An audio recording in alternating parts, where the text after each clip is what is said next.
mujeres. Hasta ahorita habíamos visto sí a algunas mujeres como la suegra de Pedro sanada, pero ya esta propiamente va a ser la escena de dos mujeres, la hija de Jairo y la otra también hija, la hija de Jesús. Dos hijas aquí que se van a presentar ante el Señor. Es como que apropiado para el Día Internacional de la Mujer, este capítulo, ¿verdad? Esta historia. Y vamos a ver qué es lo que sucede aquí. Hasta ahorita hemos dicho que este es el Evangelio del Señor Jesucristo. El reino ha llegado. Está entre nosotros, como lo proclamó el profeta Isaías. Entonces todo vuelve al Señor. Vienen multitudes, se arrepienten y entran a la comunión. Pero hay una confrontación también con los principales de la sinagoga, con los escribas, con los fariseos. Hay una confrontación, pero que a la vez sirve para dar algunos énfasis de este reino. Es un reino donde hay perdón de pecados. Eso es esencial. Es un reino de misericordia, de compasión. Es un reino donde el Señor tiene comunión con los pecadores arrepentidos gracias a la obra de Jesucristo. Es un reino donde nos llama a reposar en Cristo, a descansar en Él. Él es nuestro descanso. Es un reino completo, centrado en la persona y la obra de Cristo.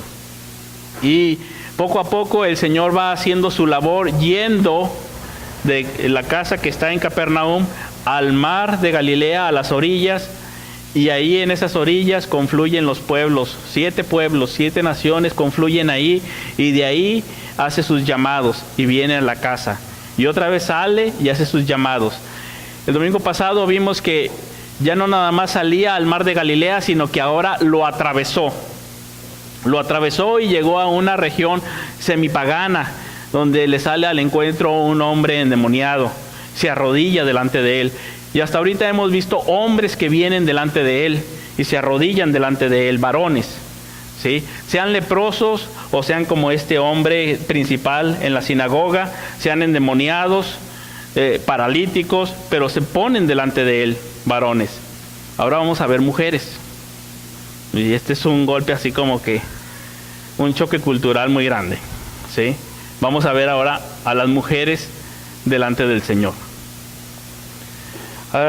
La vez pasada vimos incluso que Satanás y sus legiones estaban temblando.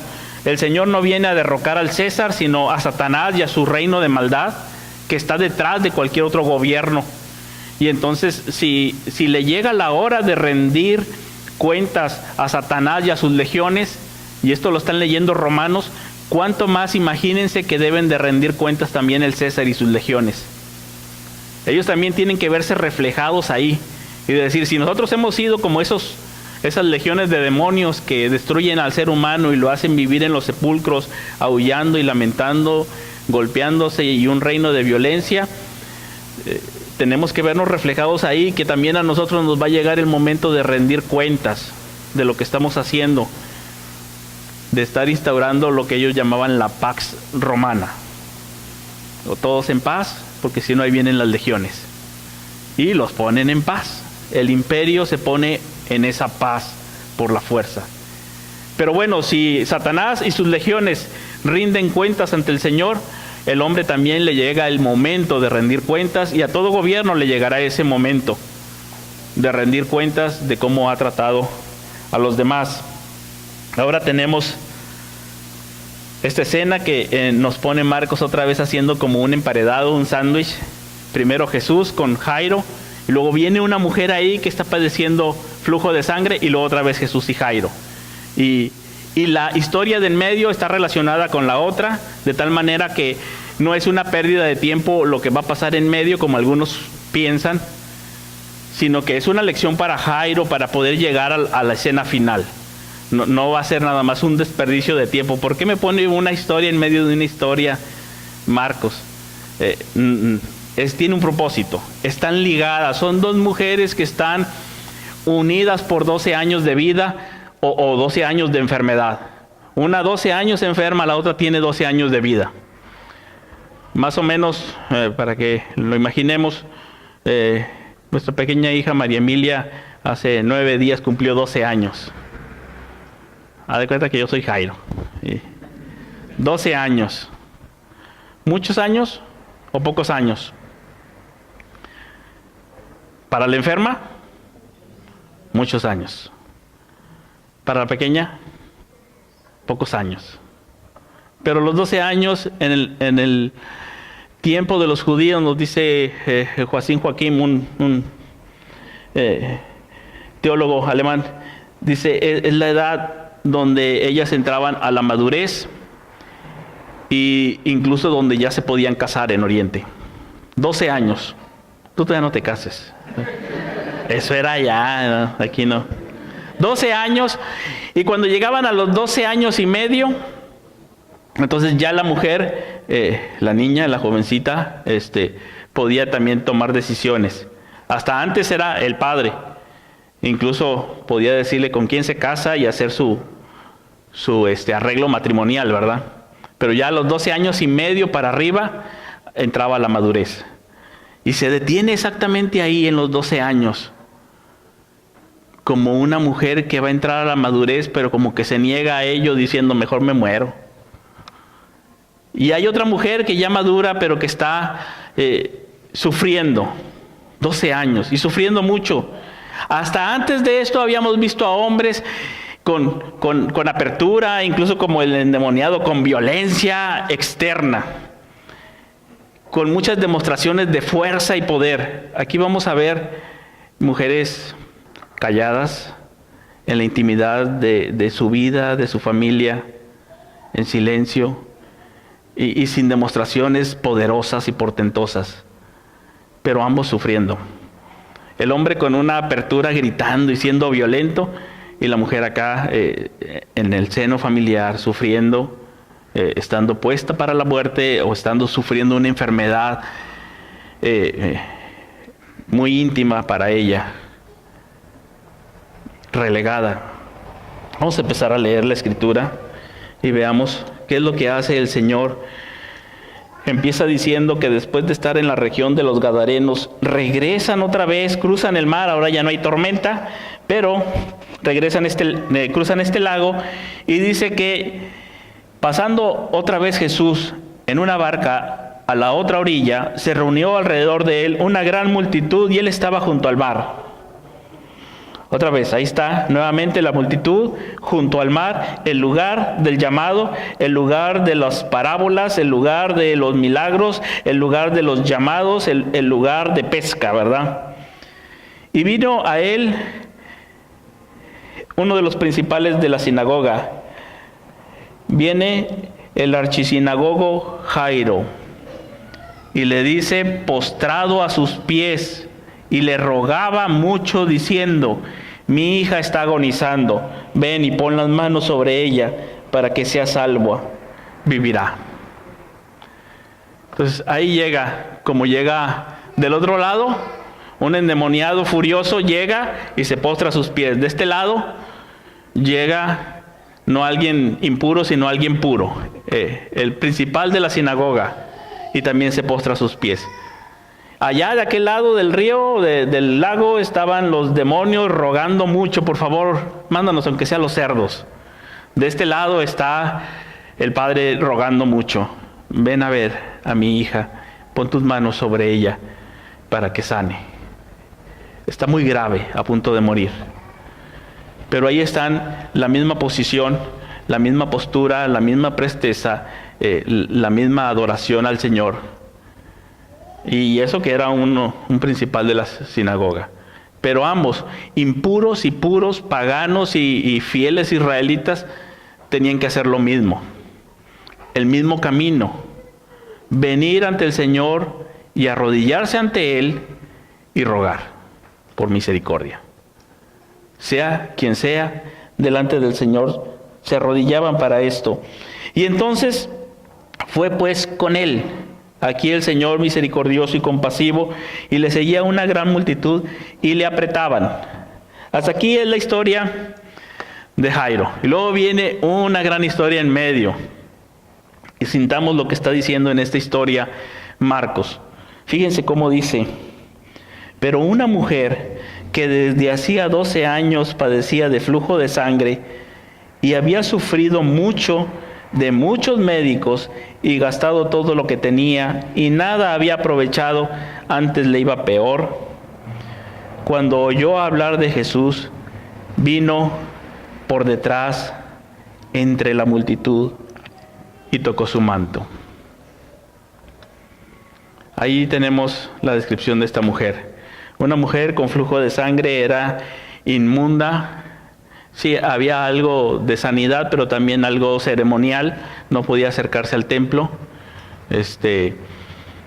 Una mujer en su edad madura siempre estaba recordando mes tras mes que no podía acercarse al Señor. Mes tras mes estaba recordando que era inmunda y que tenía que pasar 7 días de purificación para poder acercarse al Señor. Bueno, esta mujer estaba todavía peor, digámoslo así. Y en ese momento de su impureza, todo lo que tocaba se hacía impuro. La cama donde dormía, donde se sentaba, donde andaba, a quien tocaba, todo se hacía inmundo y todo se hacía a un lado. Y si no, tenían que purificarse en la noche y hasta el día siguiente podían ser puros y entonces ya seguir con su vida. Estaba relegada hacia un lado. Esa mujer no viene de frente. Hasta el endemoniado viene de frente. Esta mujer viene por detrás. ¿Lo logran notar? Se esconde, se escurre, va por detrás. Ella no tiene un archisinagogo ni un varón que se presente y que hable por ella. No tiene a un hombre que hable por ella y que delante del Señor le diga: ven por favor y toca a mi madre, a mi esposa, a mi amiga, a alguien que interceda por ella como varón, que incline la rodilla delante del Señor, que venga de frente y presente su solicitud. Ella no tiene a alguien. Ella va por detrás, entre la multitud. Al archisinagogo se le abre el camino y se presenta ante el Señor. Y todos saben que es un varón y que es importante y viene de frente al Señor. A esta mujer se le cierra el camino y tiene que ir en el apretujo de la multitud, abriéndose espacio por detrás. ¿Lo sienten? ¿Cómo hemos llegado a eso?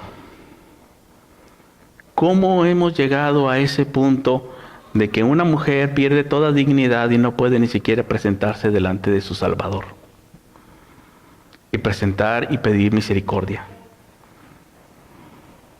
¿Ven? ¿Dónde quedó aquella mujer que impactó a Adán cuando la vio venir y dijo: este es hueso de mis huesos? Allá en el Edén, cuando el Señor le presenta a Eva, la vio con dignidad, la vio frente a frente, la vio cara a cara y dijo: este es hueso de mis huesos.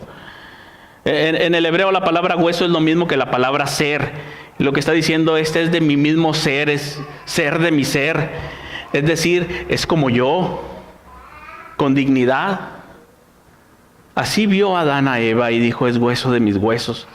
¿Cómo ahora esa mujer que había sido hueso de mis huesos, ahora parece que es una cosa que tiene que estar excluida, escondida, recatada, oculta, cerrada, que ni siquiera se le abre el camino para presentarte ante el Salvador y tiene que venir por atrás? ¿Cómo llegó a esa postura de ser ahora relegada y llegar escondiéndose, sin saber cómo presentarse ante el Salvador?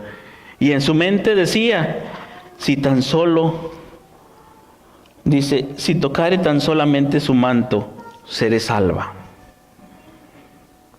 Y enseguida la fuente de su sangre se secó y sintió en el cuerpo que estaba sana de aquel azote.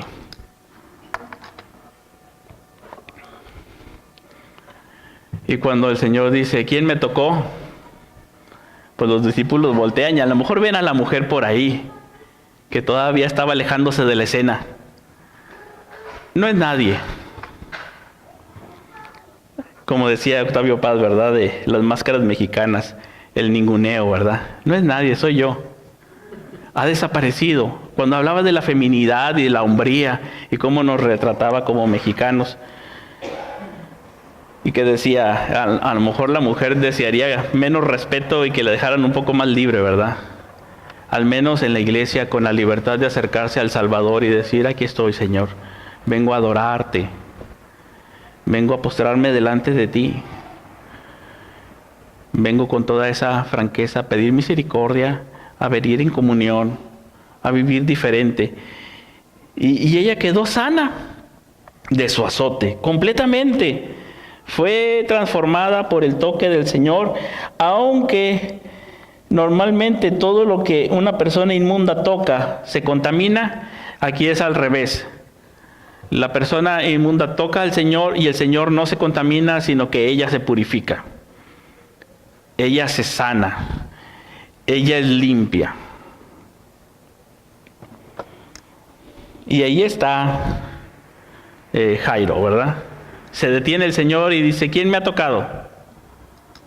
Y la escena prácticamente está diciendo el Señor, háganse un lado, a ver, no me la empujen. ¿Por qué me la maltratan así? Y le hace su espacio. Y cuando hace su espacio, ahora sí que hace la mujer. Ya tiene el espacio. El Señor se detuvo. Y entonces ella, aunque los discípulos no lo entienden, y dicen, pues Señor, todos te empujan, ¿cómo crees que alguien te tocó? Dice el 33. Entonces la mujer, temiendo y temblando, sabiendo lo que en ella había sido hecho, vino y se postró delante de él y le dijo toda la verdad. ¡Qué escena! El Señor le hace su espacio y entonces la mujer hace lo que habían hecho todos los hombres hasta aquí en el Evangelio de Marcos. Vino, se postró ante él y habló. Le contó toda la verdad. Es lo que quería. Habló. Es lo que hacían, pero ella no tenía un hombre que lo hiciera por ella. No tenía un varón. Y el Señor le responde, hija, como diciendo, tú no tienes un padre, yo soy tu padre. Yo soy tu varón. Yo soy tu Señor. Yo te represento. No necesitas a nadie más. Yo estoy aquí. El reino ha llegado y tú eres mi hija. Y ahí estaba Jairo, que hablaba por su hija, y el Señor le dice, esta mujer no tiene quien hable por ella. Y le está diciendo, ella es mi hija. Él tenía también que aprender sobre la pureza y la impureza y sobre la fe y la fe de esa mujer. Y le dice, hija, aquí estoy yo. ¿Sí? El padre de huérfanos, el defensor de viudas, el esposo de las viudas. ¿No tienes un hombre que hable por ti? Primero dice, háganse todos a un lado. ¿Por qué me la apretujan? Alguien me tocó. Y en ese espacio ella sale y habla. Adora. Se presenta cara a cara ante el Creador. Algunos dicen que en este momento Jairo debió de haber estado pensando, Señor, no pierdas el tiempo, esta pérdida de tiempo va a hacer que se muera mi hija. No creo. Esta era una lección para Jairo. No creo que estuviera haciendo eso. Él estaba viendo que alguien de su comunidad no tenía un padre y él, como el archisinagogo, debía de haber sido su padre. Y el Señor dice, es mi hija. Hay que mostrar misericordia y conocer cómo está, qué necesita, y la restaura. Increíble, ¿no? Las aplicaciones son muchas para nosotros en nuestros días también, aquí en México, aquí en Monterrey, aquí en la Iglesia Bíblica Unidos en Cristo. También tenemos muchas hermanas y mujeres que también quieren con toda libertad adorar al Señor. Y que el Señor dice, déjalas que aprendan también del Señor, que adoren también al Señor, que hablen también al Señor, que oren a Él, que con toda libertad en la comunión de la iglesia puedan ser edificadas y puedan vivir una vida libres de su azote, libres de cualquier carga. Que si no tienen un hombre que las hable por ellas, el Señor dice: yo soy tu hombre que habla por ti. Tú eres mi hija. Ese es el reino del Señor, donde ya no hay varón ni mujer, sino que todos son iguales en Cristo Jesús y Él es el todo en todos. Donde no debe de haber esa discriminación ni tampoco estoy hablando del feminismo ni estas cosas, sino de lo que está hablando la Escritura, cómo debe ser nuestra relación como personas de dignidad, ¿verdad? De la imagen de Dios en nosotros y de lo que el Señor quiere hacer en nosotros, y que es necesario que nosotros podamos abrir también ese espacio. Y luego le dice el Señor: tu fe te ha salvado, ve en paz, queda sana de tu azote, ve en paz. Ya no eres inmunda, tienes la paz del Señor, ve en paz. Después de 12 años, qué transformación, ¿no? Después de esconderse, después de haber sufrido con muchos médicos, después de ir de mal en peor, ahora tiene la paz.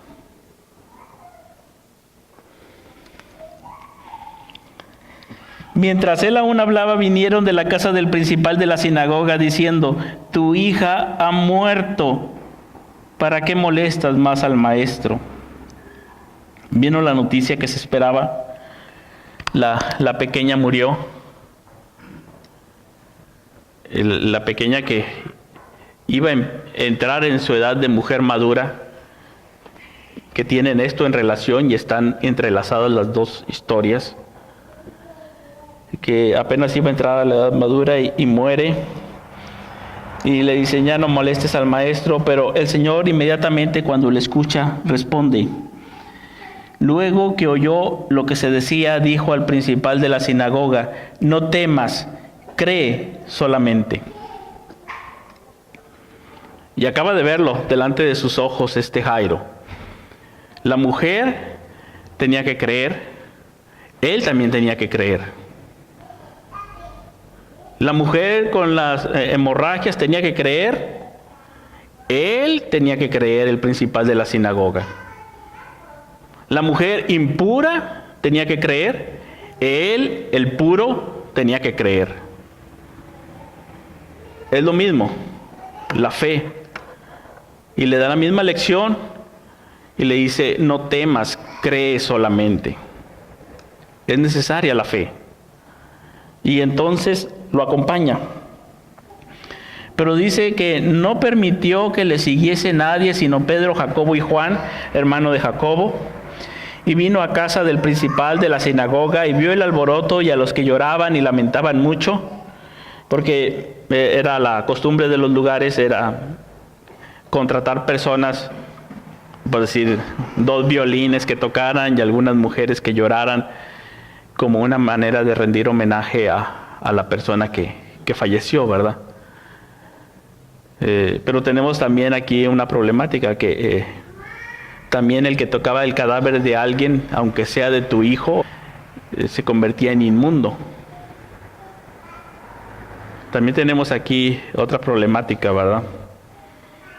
Sobre todo para los que estaban en el templo, los que oficiaban como los sacerdotes, tenían que tener cuidado con eso.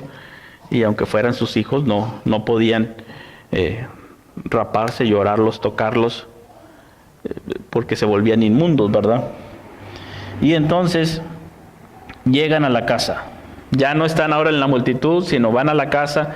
Y afuerita de la casa, el Señor les dice: ¿por qué alborotáis y lloráis? La niña no está muerta, sino duerme. Y se burlaban de él, mas él, echando fuera a todos, tomó al padre, a la madre de la niña y los que estaban con él, y entró donde estaba la niña. Ahí está.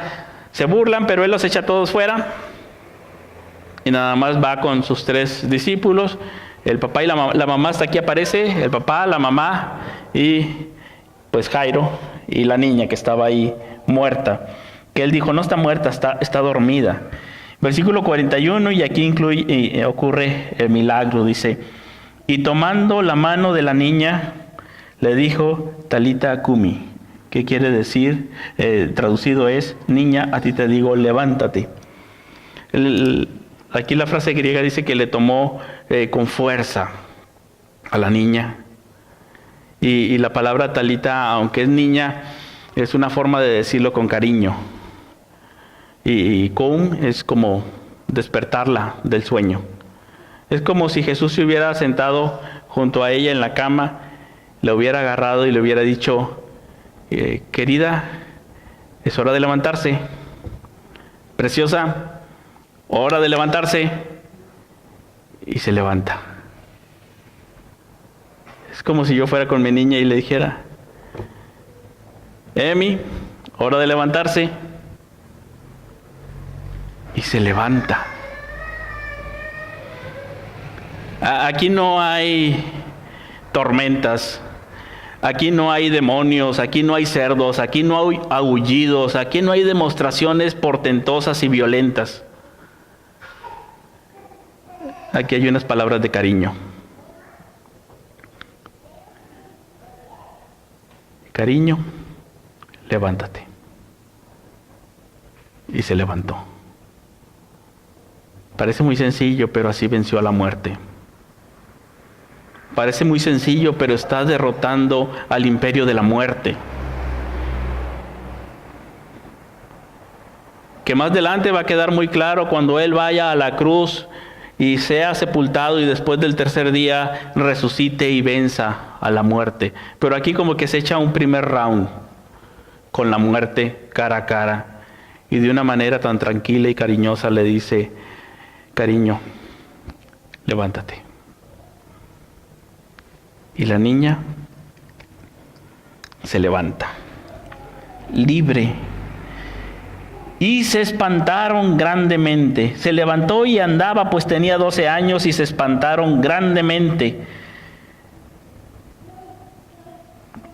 Pero él les mandó mucho que nadie lo supiese y dijo que se le diese de comer. Y le da una comunidad cercana donde ella debiera de crecer y ser cuidada y desarrollada en su vida con dignidad. Ahí están sus padres y ahí está representado ahorita en forma incipiente la iglesia, donde ella debe ser tratada con dignidad. En su casa, en la iglesia, donde ella puede ir desarrollando una vida donde pueda presentarse delante del Señor con toda libertad. No tiene que esconderse. No tiene que estar apartada. No tiene que ser una maldición ser mujer. Que para ese entonces las mujeres y los niños eran segregados. Ahorita no vamos a ver los niños, va a venir más adelante, que hasta lo va a poner en medio y es otro capítulo. Es para el Día del Niño. Es otro capítulo el de los niños. Pero aquí está el de las mujeres. No tiene que ser una maldición ser mujer. Señor, ¿por qué me hiciste mujer? Y el Señor con todo cariño a las dos les habla, las restaura, les quita su azote, las regresa otra vez a la normalidad, a la dignidad, a la relación de comunión con Dios. Y debiera de ser también una buena relación entonces, tanto en el seno familiar como en el de la iglesia, que aquí están representados. Pero Él les mandó mucho, que nadie lo supiese, y dijo que se le diese de comer. ¿Qué tal? Que se le alimente, que se desarrolle, que viva su vida. No tiene que ser una carga difícil de llevar el ser mujer. Ahora, no solamente nos está hablando de una historia pequeña o familiar, sino que con esta historia nos está dando, así como las parábolas, el panorama del reino. Lo que está haciendo aquí Marcos es que nos está dando el panorama del reino, y en su visión escatológica nos está diciendo que el Señor está aquí para restaurar nuevamente a su hija, a la hija de Sión. No sé si recuerdan, probablemente no, yo fantaseo pensando que lo van a recordar, ¿verdad? Hace 10 años cuando vimos al profeta Amós, pues no, ¿verdad? ¿Recuerdan cuando? No recuerdan, otra vez. ¿Por qué digo la palabra recuerdan? En aquella ocasión hablábamos de que el profeta estaba hablando de la cautividad de la nación de Israel y hacía una endecha como si la nación de Israel fuera una doncella, una joven virgen que hubiera muerto y que estaba tirada en la calle y le lloraba. Y era una tragedia donde ellos estaba hablando de la cautividad y era la tragedia de decir, no solamente murió joven, que esa es una, también murió virgen, ese es dos, o sea, murió sin haber conocido el amor, que serían los 12 años, ¿sí? Sino que además está tirada en la calle y no hay quien la sepulte, no hay quien le dé los honores fúnebres.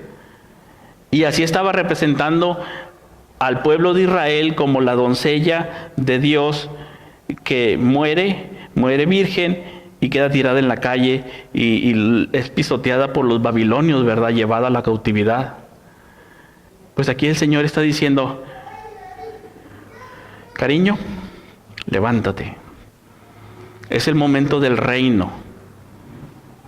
El pueblo del Señor es el momento del reino para que esa virgen resucite, regrese de la cautividad, no de la cautividad babilónica, la cautividad del pecado, la cautividad de Satanás, la cautividad de la muerte, la cautividad más extrema, alejada de Dios. La nación de Israel ahora tenía su regreso, su resurrección, para una vida ahora sí ya de madurez y plenitud, una vida con el Señor. Igual el de la mujer inmunda, en aquel entonces también, como hace 10 años, vimos al profeta Oseas y hablando de la cautividad como el momento de irla a purificar, porque se habían corrompido con tantos dioses y decía, es como si fuera una esposa infiel que tiene que ir y purificarse y luego regresa. Y es el momento de decir aquí con el ejemplo de esta mujer, la nación de Israel es el momento de su purificación y que vienen con el esposo que ya llegó, Cristo. El reino ya llegó. El momento en que la mujer es purificada y regresa, es perdonada, es recibida de pura gracia, es atraída nuevamente al gozo del Señor. Ha venido el reino. No solamente para los hombres, también para las mujeres, y ahí representado a Israel, la hija de Sión. Gózate, gózate, hija de Sión, porque ha llegado tu esposo, tu Señor, tu Rey. Canta, baila, danza, decían los profetas menores, hija de Sión, porque grande es en medio de ti el poderoso de Israel. Es una forma de verlo. Ahora nosotros lo vemos con la iglesia, y esta misma imagen se traslada luego al Apocalipsis, y se ve a la iglesia como una novia limpia, pura, virgen, habiendo sido purificada por el Señor para presentársela a sí mismo santa, gloriosa, sin mancha, sin arruga y gozándose. Y dice Apocalipsis, gózate, porque han llegado las bodas del Cordero. Y a su novia se le ha concedido que se vista de lino fino, resplandeciente. Y el gozo del Señor está en ella. El reino ha llegado.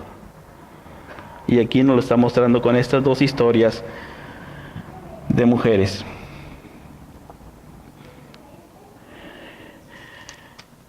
Como iglesia del Señor, tenemos que ser un lugar para la regeneración de la vida, un lugar para el buen trato de unos a otros, un lugar para la dignidad de las mujeres, para ser sensibles y misericordiosos, compasivos. En nuestros hogares debieran de fortalecer también, ser buenos hogares donde las mujeres puedan desarrollarse. No de opresión. Y la iglesia debiera de ser un buen lugar donde también la mujer pueda crecer y que se le dé de comer y que camine y que sea libre. Y hermana, cuando en algún momento sientas que hay la dificultad y el azote muy grande y no hayas manera, recuerda siempre esto del Señor cuando le dice hija, y que te dice yo soy el que está por ti. aquí estoy, hija. Y que cuando vengan dificultades también escuches esa palabra que le dice, Talita, querida, yo estoy por ti. Ahí está el Señor, en una comunión restauradora, diferente, transformadora. Este pasaje creo que nos debe de llevar a una manera de revisar también el quehacer de la mujer en medio de la iglesia y del servicio de la iglesia también, y el trato hacia las mujeres con todo cuidado y respeto. Ha habido siempre mucho problema al respecto y yo sé que hay muchos malos ejemplos a través del tiempo y creo que en nuestros días ya hemos escuchado muchas malas historias de abusos en contra de la mujer. Ojalá y pudiéramos, como escuchábamos hace algunas semanas, de saludados unos a otros con ósculo santo y con todo respeto, dice, tratar a las mujeres mayores como madres, a las más jóvenes como hermanas, como nos decía nuestro pastor también hace algunas semanas en el saludarnos unos a otros. Una forma diferente y ser transformados por medio de la palabra del Señor en una cultura diferente.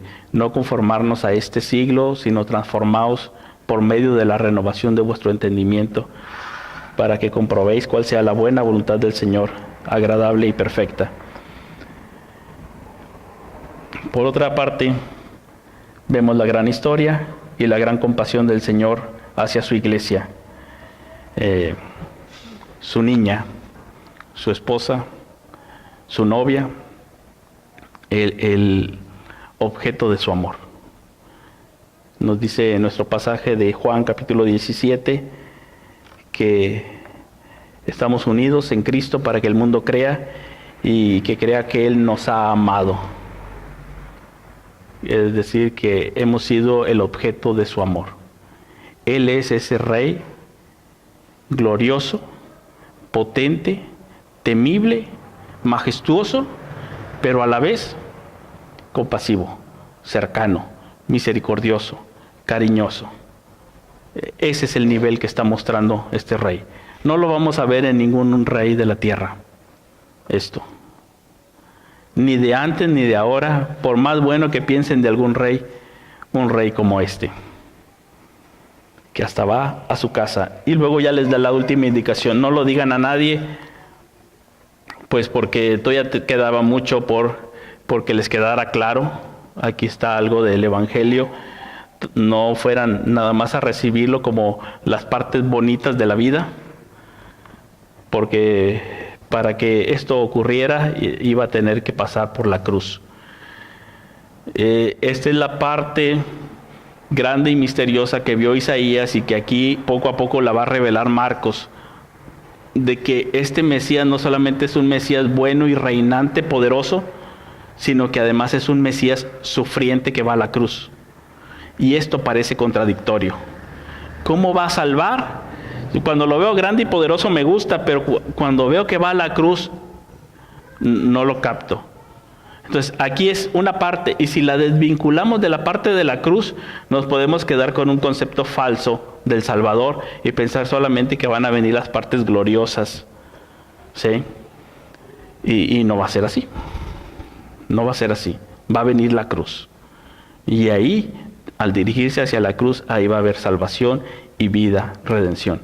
Así que si pudiéramos verlo a la luz de la cruz, esta mujer fue sanada de su azote por la cruz de Cristo, porque Él llevó ahí nuestros pecados, nuestras enfermedades sobre su cuerpo en el madero. Y esta niña fue resucitada por la obra de Cristo en la cruz, donde Él venció a la muerte y resucitó para darnos vida en abundancia. ¿Sí? Entonces ahorita lo estamos viendo a medias, pero después lo vamos a ver más claro, y al final creo que la lección más grande nos la va a dejar un centurión que le está escribiendo a Romanos, y el centurión en la cruz de Cristo dice: ese verdaderamente era el Hijo de Dios. Pero lo vamos a ver más adelante cuando ya lleguemos a aquellos capítulos, pero ahí va a estar la lección de poder ver al Hijo de Dios ahí en la cruz y decir, verdaderamente este es el Hijo de Dios. Hay algunas ocasiones en que no sanan y la hemorragia sigue y la niña no se levanta. Y si nos quedamos con esto y pensamos y lo divulgamos así, estamos con un concepto a medias. Pero hay una promesa diferente cuando viene la cruz y la resurrección y una vida nueva. Porque hay una primicia, hay un enfoque, hay una esperanza, hay algo por lo cual esto puede ser, pero no tal vez en todos los casos ahorita. Pero lo será. Lo que sí en la iglesia debiera de manifestarse en su mayor parte, esa restauración y ese reino, aunque va a ser perfeccionado, que se vaya manifestando en una comunidad que crece en fe, en amor, en esperanza. Bueno, vamos a orar. Señor, gracias te damos por tu grande amor para con nosotros, por tu misericordia. Y Señor, porque podemos ver claramente cómo en tu Hijo Jesucristo nosotros somos amados, aceptados, perdonados, restaurados. Somos hechos nuevas criaturas. Ayúdanos, Señor, a vivir como nuevas criaturas, como resucitados en Cristo, a que podamos vivir transformados por ti, por tu palabra, que tu Santo Espíritu nos guíe en todo y en nuestras relaciones interpersonales, que esta iglesia pueda ser una iglesia donde se desarrolle la vida de todos hacia la madurez, varones y mujeres, niños y adultos, que todos podamos ir juntos hacia la madurez, que todos podamos ser edificados, animados, fortalecidos. Señor, que nuestros hogares también puedan ser hogares de paz. Señor, ayúdanos a cada uno en lo particular. Y te pedimos, Señor, también por aquellos que sufren violencia de alguna manera, de algún tipo. Fortaléceles también en su fe. Por aquellos que sufren enfermedad en algún momento, que puedan también ser fortalecidos, Señor, en tu fe. Y ayúdanos, Señor, a orar unos por otros con fidelidad. En el nombre de Jesucristo. Amén.